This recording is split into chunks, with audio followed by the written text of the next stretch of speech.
Nós temos agora aqui com a gente, nessa sala, a Ilana Feldman. A Ilana Feldman. Oi, Ilana. Oi, tudo bem, querida? Tudo bem. A Ilana é acadêmica da Universidade Estadual de Campinas, no Instituto de Estudos de Linguagem.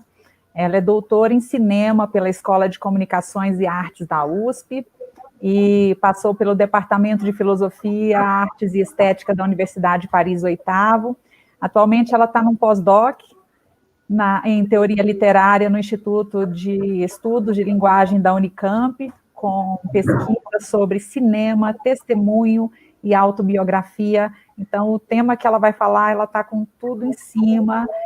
Ela traz para a gente, como o Dario comentou agora, ela vai falar sobre 2 séries de televisão da década de 70 e 80, a série Holocausto e Shoah, e vai nos falar o que uma série de TV e um documentário tem a nos dizer sobre a era da testemunha em que vivemos. Então, Ilana, é com você, a gente vai ter, indicar para o público que a gente vai, eu vou anotar as perguntas de vocês, vou trazer todas para cá, porque a Ilana vai fazer a apresentação dela agora, mas vocês podem enviar seus comentários, enviar suas perguntas pelo chat, e depois da exposição a gente vai abrir para uma rodada de bate-papo, tá bom? Então, participem. Ilana, é contigo. Bom, boa noite. É uma alegria estar aqui nesse evento tão singular e bastante inusitado. Acho que é uma experiência, né? Acho que é a primeira experiência de um Tikkun, assim, online. Então, eu acho que é muito importante, uma tarefa nossa, né? Mais do que nunca nesse atual contexto tão complexo, mais do que nunca pensarmos. A minha proposta aqui para essa noite é discutir algo que me parece muito contemporâneo, que é a questão do testemunho, né? O problema da testemunha, a questão do testemunho. Hoje, mais do que nunca, a gente vive uma era de testemunho.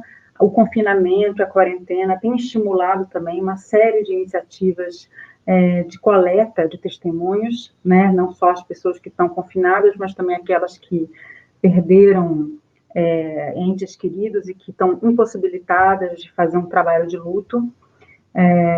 Então, há uma série de iniciativas no mundo nesse sentido.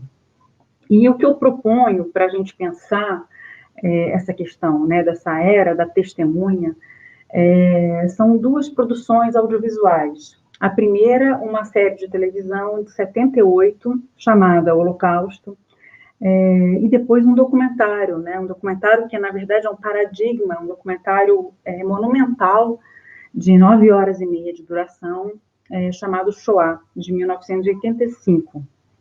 Por que essas 2 obras são decisivas, né? Foram decisivas e continuam sendo para a inauguração dessa espécie de era da testemunha que a gente vive?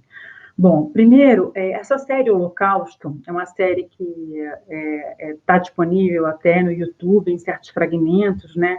Hoje, a gente assistindo, a gente acha a série, assim, muito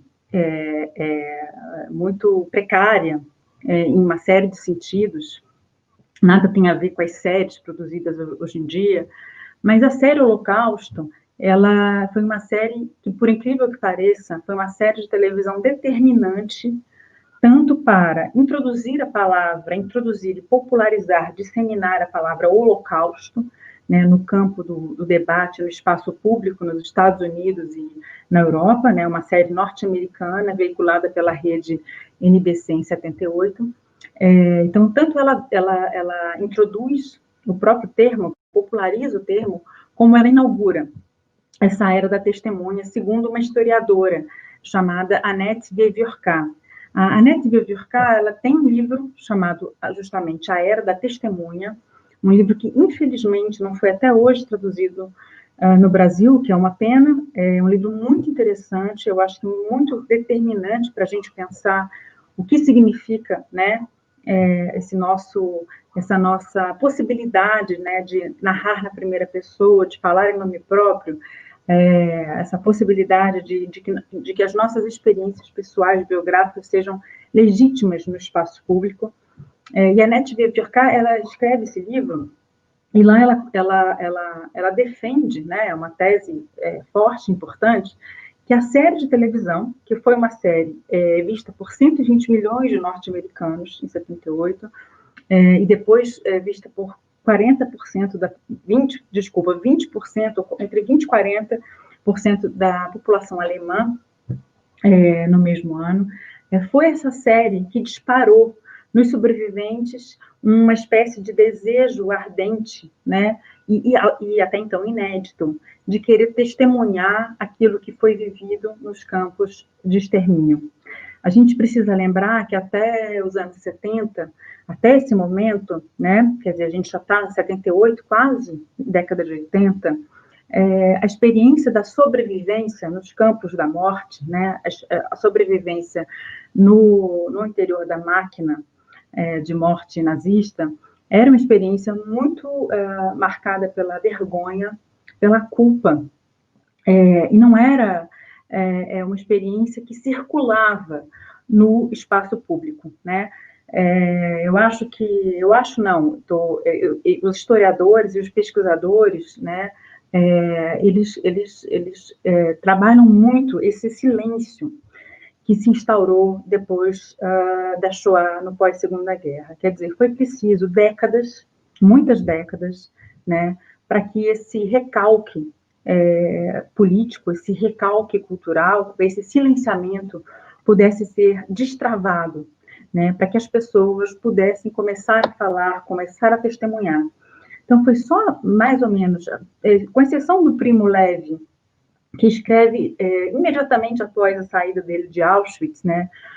O Levi vai escrever muito durante a sua vida, ele morre nos anos 80, ele, na verdade, põe fim à própria vida, né? Mas depois de já ter escrito muito e ser um dos raros testemunhos que são bastante imediatos. Mas a maior parte de testemunhos que nós temos publicados são testemunhos que demoraram algumas décadas para serem produzidos, para serem escritos. Segundo a Annette Vieux-Furcat, a série Holocausto, ela teria tido nos Estados Unidos o mesmo efeito que o processo Eichmann teve em Israel em 61, que foi esse processo de liberação da palavra, de tomada de palavra, essa palavra que estava até então travada, né? A gente precisa lembrar que em 61 o processo Eichmann foi um evento político aglutinador mesmo de uma ideia coesa de país, porque Israel era, bom, até hoje é bastante dividido entre Ashkenazim, Sefaradim e Mizrahim, em 60 muito mais, e havia sempre uma tensão muito grande entre essas comunidades, e o processo Eichmann, de alguma forma, ele produz uma espécie de coesão social na sociedade israelense nos anos 60, né? Ele libera a palavra dos sobreviventes. Nos Estados Unidos, esse processo é muito mais tardio, nos Estados Unidos e na Europa. Então, segundo Vieux-Furcat, a série de televisão Holocausto, que foi muito popular, ela teria esse efeito. Agora, interessante, ela não teria esse efeito porque ela era uma série maravilhosa. Ao contrário, na verdade, ela foi considerada por alguns sobreviventes, né, como Elie Wiesel, ela foi considerada uma série barata, ofensiva e kitsch, uma ópera kitsch, né, para a gente usar uma expressão que ele próprio usa. Quer dizer, uma série melodramática, né?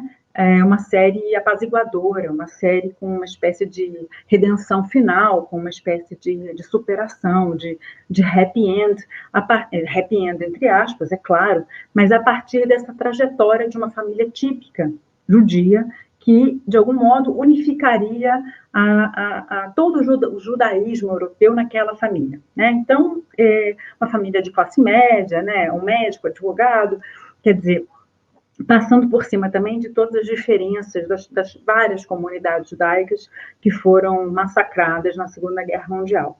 Então, o que é interessante a despeito dessa dimensão barata, melodramática, kitsch, né, justamente em contraponto a essa dimensão, é que uma série de sobreviventes começam a falar, né? Entre eles o próprio Elie Wiesel, que vai escrever a sua obra testemunhal à noite.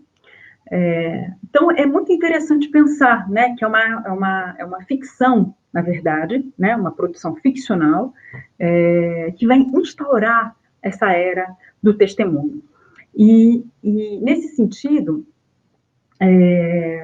a gente precisa lembrar que a palavra, né, então, a palavra holocausto começa a ser integrada no uso comum, né, no uso da língua, de uma maneira totalmente popularizada. E até então se falava em a destruição dos judeus europeus, por exemplo, em desastre, né, se usava ou a coisa, né, para algumas tradições de rabinos.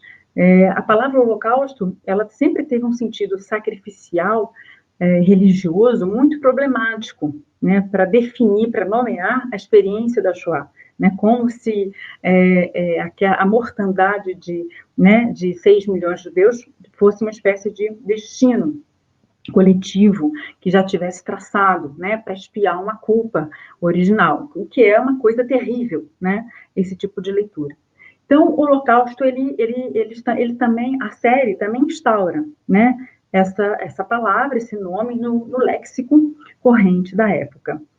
A série teve vários efeitos também, além desse. A série promoveu, no âmbito dessa necessidade, né, de liberação da palavra dos sobreviventes, ela também acabou estimulando a criação de uma série de arquivos privados e públicos de recolhimento de testemunhos, né?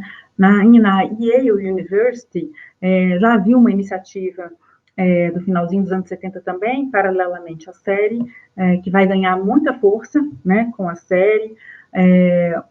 Anos depois, o Steven Spielberg faz a lista de Schindler e leva adiante esse projeto, né, do recolhimento de testemunhos, mas agora numa escala industrial, né, porque o projeto da Fundação Spielberg era recolher os 300 mil testemunhos, né, daqueles sobreviventes que ainda eram entrevistáveis. Então, é uma escala enorme. E a série também instaura políticas públicas. O presidente norte-americano da época, Jimmy Carter, cria o próprio Museu Nacional do Holocausto em Washington, também, segundo disse, né, há controvérsias, mas muito impactado pela série. E na Alemanha, a série tem também um efeito catártico, um acerto de contas geracional muito importante. Existe uma revogação de leis, né, de leis de punição de criminosos de guerra, de uma espécie de anistia que vigorava até então no parlamento alemão, que é revista a partir da série, quer dizer, segundo narra a Annette Viviorca, as jovens gerações de alemães vão reivindicar, vão cobrar dos seus pais, dos seus vizinhos, né, uma posição, né, porque houve realmente, foi uma experiência tão traumática, né, que houve um recalque gravíssimo, né, como também aconteceu depois de várias experiências de ditaduras militares e outros genocídios, né, ao redor do mundo. Então, esse recalque, ele vigorou muitos anos. E esse recalque na Alemanha também estava amparado por uma legislação que anistiava os criminosos de guerra, né? Então, a série ela vai influenciar também nessa criação de políticas públicas, né? Então, resumidamente, a gente tem essa instauração de uma era do testemunho, a mutação da própria identidade judaica, né? E uma série de usos políticos também que são feitos, né, da própria Shoah. Então, a pedagogia de ensino, né, as formas de ensino da Shoah nos museus e nas escolas, elas são alteradas, né, elas são alteradas por uma série de razões que eu acho que a gente não tem tempo para aprofundar, mas por uma série de razões. A própria pedagogia de transmissão da experiência da Shoah, ela muda radicalmente a partir da experiência dessa série no final dos anos 70. Mas a gente precisa lembrar também que esse final dos anos 70 e início dos anos 80 no mundo foi um momento de profunda transformação das próprias ciências humanas. Então, dentro da antropologia, da história, da sociologia da cultura, existiu, nesse momento, uma espécie de guinada subjetiva, ou seja, a autoetnografia, a microhistória, os estudos culturais, a história oral, né, elas começam a ter um peso determinante, decisivo na transformação das ciências humanas. Então, essa experiência de homens e mulheres quaisquer, de testemunhos singulares, né, independente de se tratar da Shoah ou de outras experiências, né, de violência de Estado, elas ganham uma repercussão enorme. Isso é uma revolução dentro do campo historiográfico, uma revolução na antropologia, né? É uma revolução dentro da sociologia.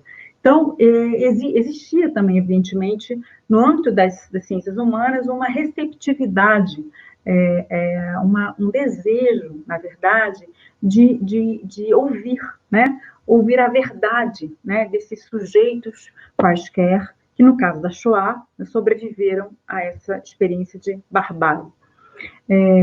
Então, um dos efeitos, também um dos desdobramentos da série de televisão Holocausto, foi que, a partir de toda essa repercussão, é uma série norte-americana, o cineasta francês, documentarista, foi membro da resistência francesa, trabalhou na revista L'État Moderne, foi muito próximo do Sartre, da Simone de Beauvoir. Então, Claude Lanzmann, que faleceu, inclusive, em julho de 2008, né, tem uma obra belíssima e muito rigorosa a respeito da Shoah, em vários filmes.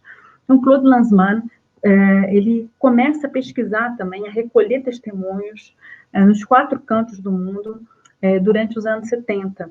E ele vai lançar esse filme, esse documentário, que tem 9 horas e meia de duração, né, em 85. Então, de algum modo, o documentário Shoah, ele também é uma resposta à série de televisão Holocausto, inclusive uma resposta semântica, né, porque o Lanzmann vai usar a palavra Shoah em detrimento da palavra Holocausto. E Shoah significa desastre, devastação, destruição total, quando não sobra nada, né? É uma experiência de terra arrasada.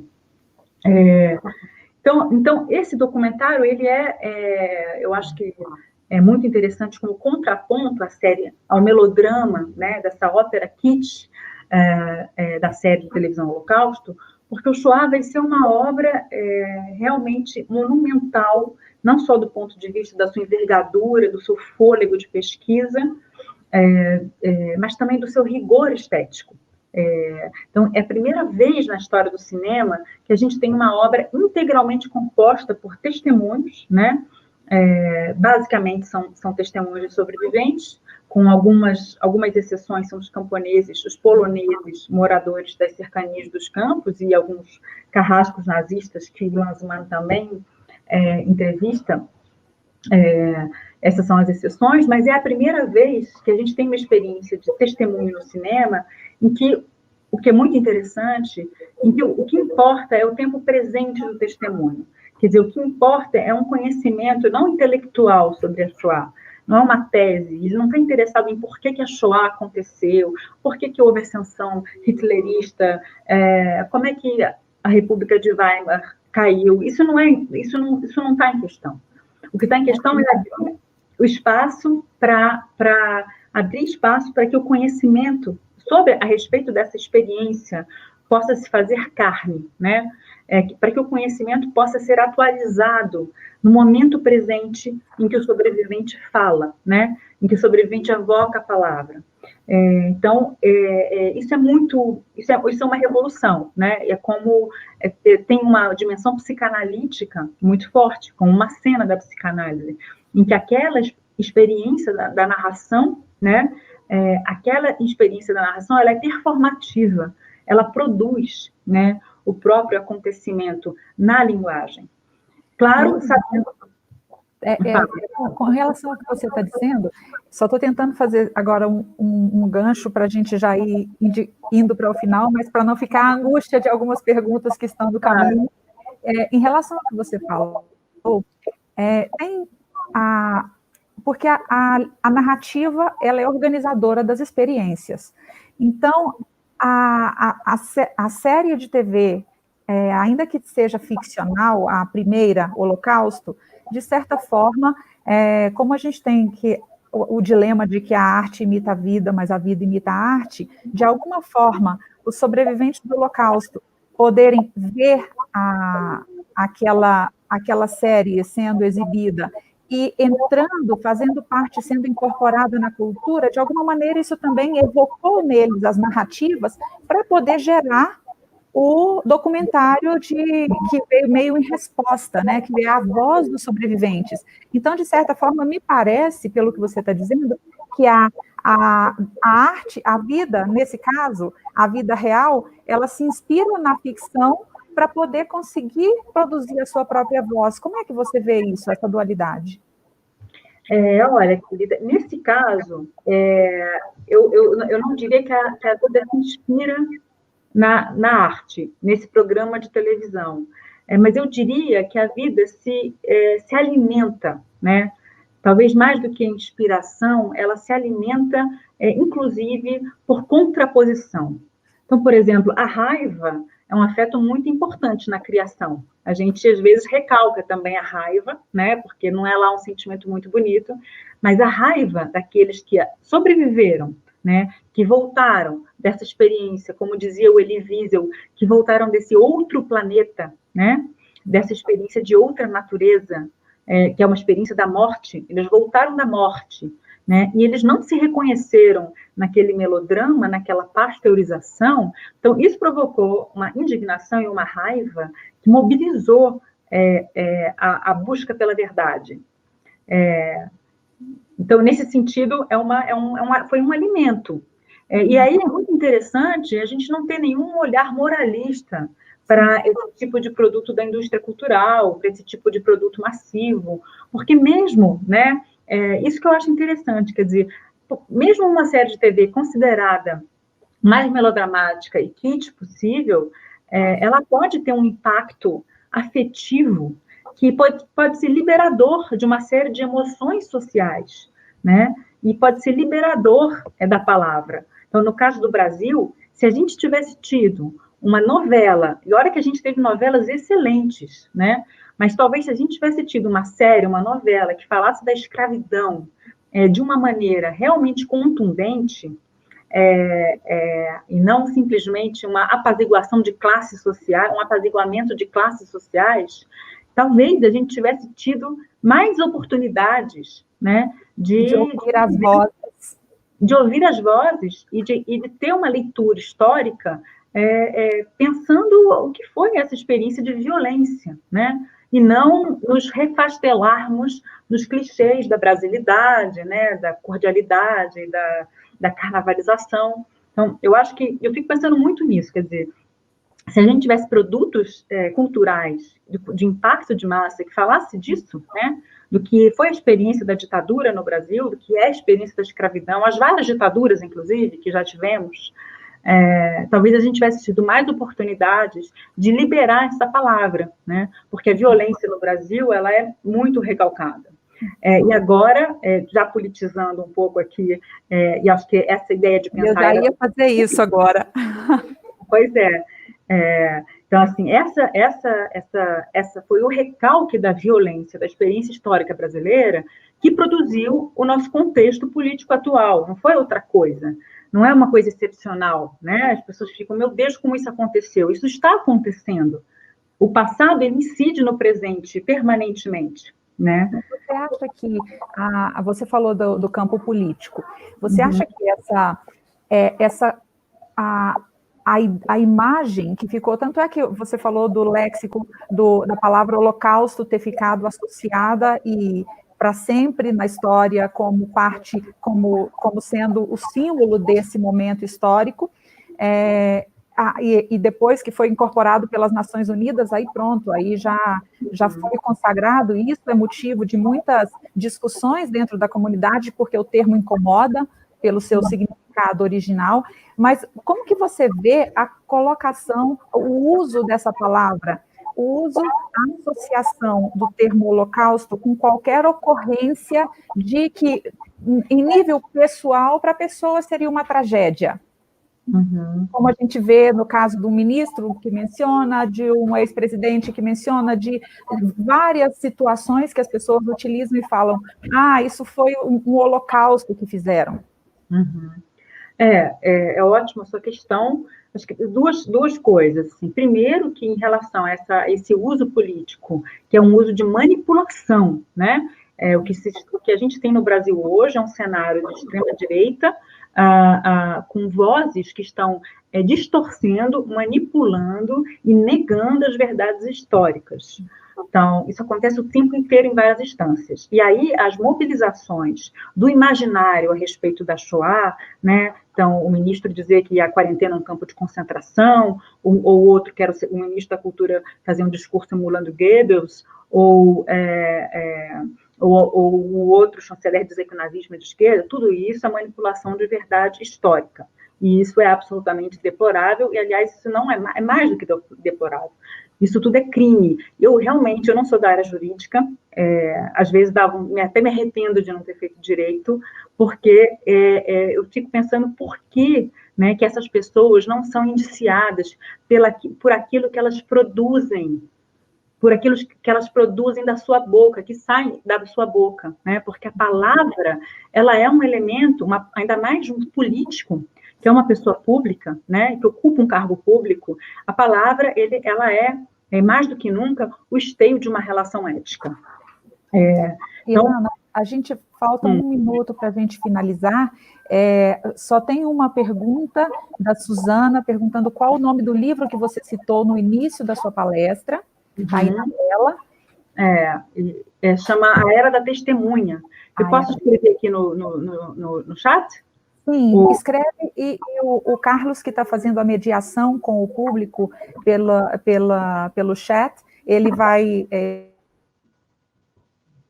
Tá, chama A Era da Testemunha, e o nome da historiadora é Annette. Da palestra, que dá uma visão para a gente, que abre um caminho para a gente pesquisar, para a gente conhecer mais. É um disparador, meia hora não é suficiente para tanto conteúdo. Rápido.